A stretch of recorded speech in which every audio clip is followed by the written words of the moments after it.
किसी महापुरुष ने कहा है कि हर कोई एक गैंगस्टर है जब तक डीपी में मोदी का फोटो लगाए दरभंगा जिला का रमेश अपना 1.5 GB डेटा वाला फोन लेकर रजाई में नहीं बैठता।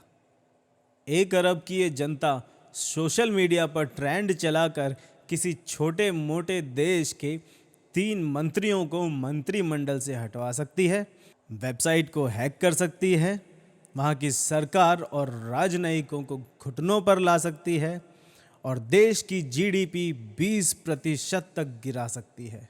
मन के हारे हार है, मन के जीते जीत, घंटी क्या तब बजाएगा जब उम्र जाएगी बीत।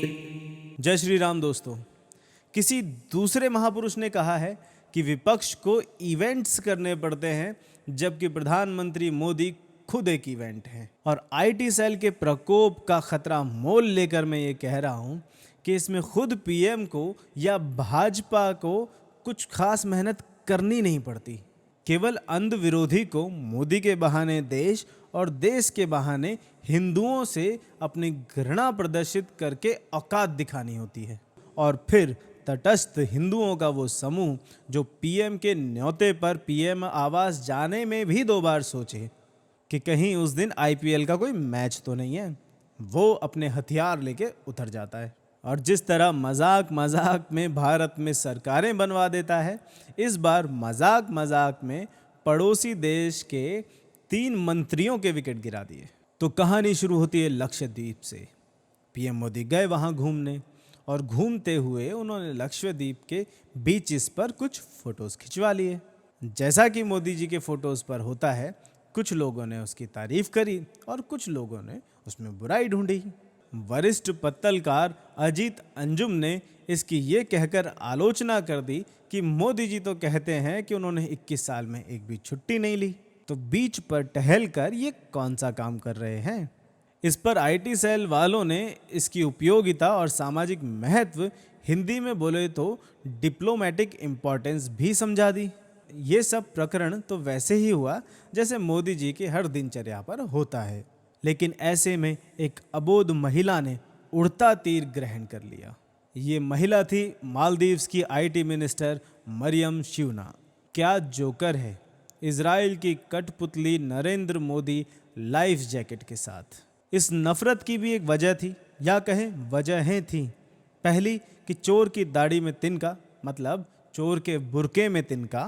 कुछ समर्थकों ने ये कहना शुरू किया कि मोदी जी की इस बीच वॉक में कोई गहरी कूटनीति है और ये मालदीव्स को पर्यटन मानचित्र से हटाकर लक्षद्वीप को हिंद महासागर के पर्यटन आकर्षण के रूप में स्थापित करने की चाल है।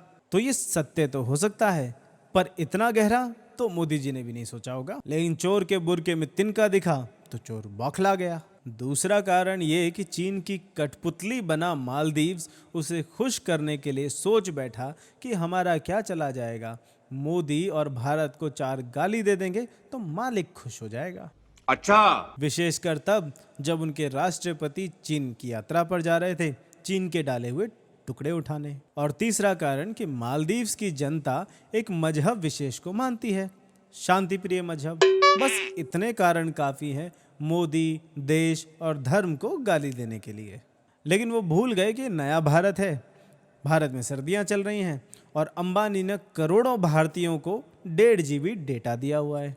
ये समाचार जंगल की आग की तरह फैला और जैसा कि ऐसे में होता है, भारत और हिंदुओं से घृणा के कई पुराने उदाहरण निकलकर सामने आए और जनता को टास्क मिल गया, वो मोदी जी की तर्ज पर लक्षद्वीप की खूबियां बताने लगे। तो फिर अंडमान वाले क्यों पीछे रहते? अंडमान आया तो उडुपी वाले भी आ गए।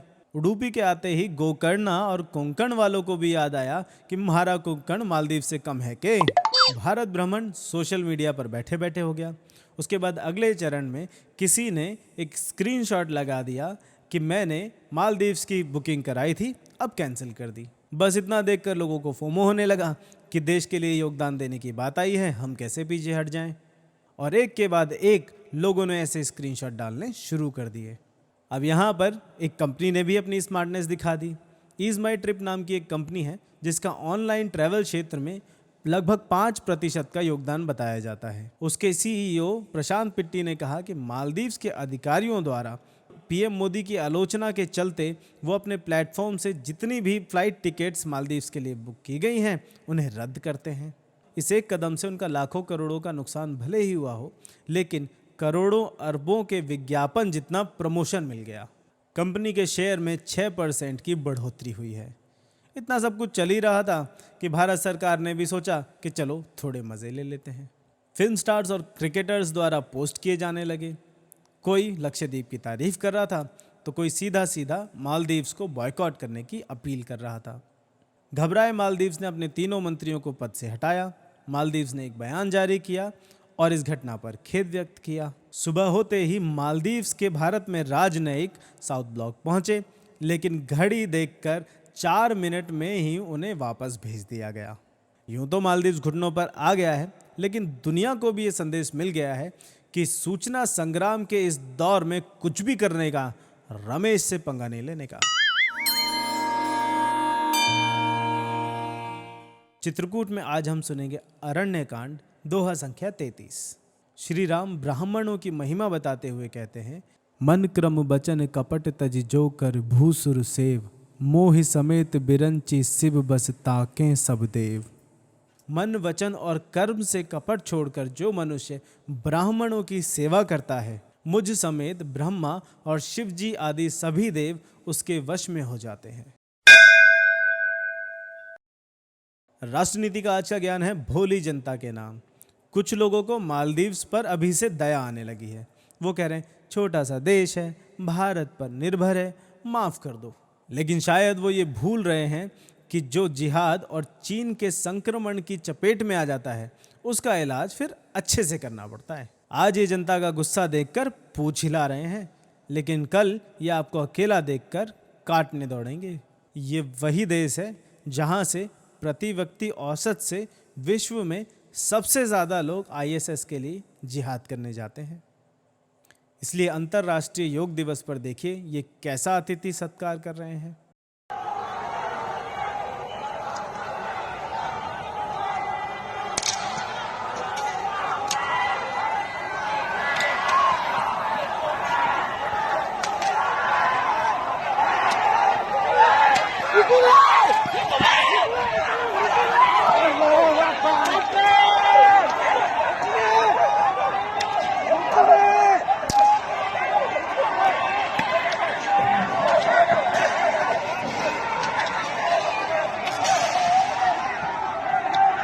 अगर आप भी भारत में पर्यटन को बढ़ावा देना चाहते हैं तो कृपया हमारे पेजेस को लाइक, शेयर और सब्सक्राइब अवश्य कीजिए, क्योंकि खुशियाँ बांटने से बढ़ती हैं।